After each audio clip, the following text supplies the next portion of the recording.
And this is a famous Churvah synagogue, rebuilt just a couple of years ago. I think it was in 1948 when the Arabs destroyed the original building. And until a couple of years ago it was just a ruin. And then some rich donors got together and the Churvah was rebuilt. I've never been inside, actually. I've been into the ruins, but not inside of this building. And here, so we're going to go down to the square in the old city, in the Jewish quarter. Actually, in Hebrew, the Jewish quarter is called Rova. Rova Yehudi, but everybody just calls it the Rova. Americans call it the Rova, but in Hebrew it's actually the Rova. So here where the door is with the shoe above, and I don't know if you can read it, it may be blurry. It's Jeff Seidel's famous Jewish Student Information Center. I used to work there. I used to work in the old building, which is right here across. There's now a Moriah jewelry store or something inside. This used to be Jeff Seidel. And he just moved a couple of meters away, right there.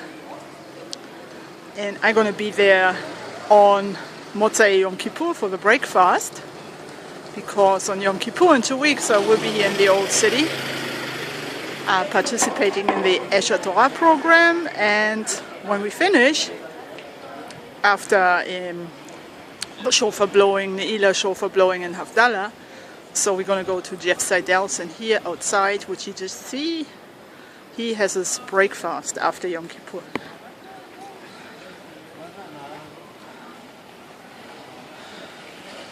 So now we can go down into the square. If you've been to Jerusalem, you've probably been here already.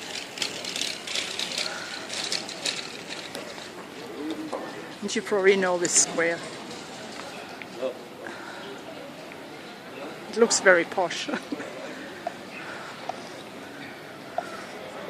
I would not recommend buying in any of those shops or eating in any of those restaurants or snack bars here. It's very expensive and you are definitely getting ripped off.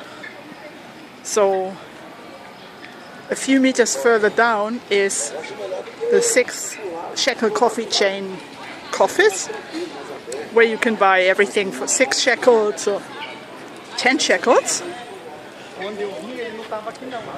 And further up, where I was at the car door, there's also Coffix, the competitor of coffees.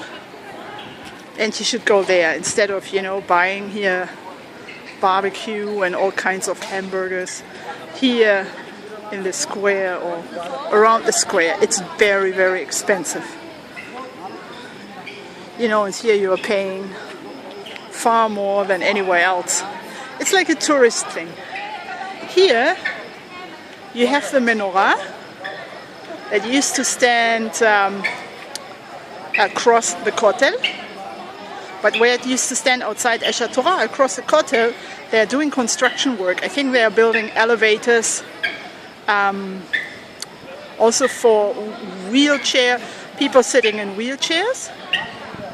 So they put this menorah here. I don't know where it comes from. I think it has been donated. There are signs on. I'm not going to read now. But, Chabad, for instance, I don't know who else, Chabad Lubavitch does not accept this menorah. It's like a model of the temple menorah from the Second Temple. And actually Chabad here follows the idea of the Rambam. And the Rambam said that the temple menorah was not round. It was more like a spitz. It had a different shape.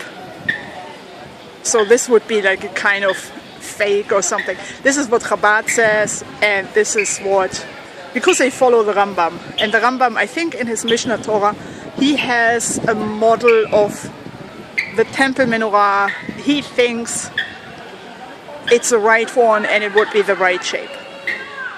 So this is the story of this. And then you have here all kinds of deli grill, barbecue, cafe. So as I said, I would not recommend you to buy here as it is too expensive, but it's a nice place to hang out. It's not too full yet because of the slichot. It's not, by the way, it's not a cheap place to live. If you want to live here, it costs you a fortune. Buying an apartment here in the Jewish quarter is a fortune. Renting is really expensive.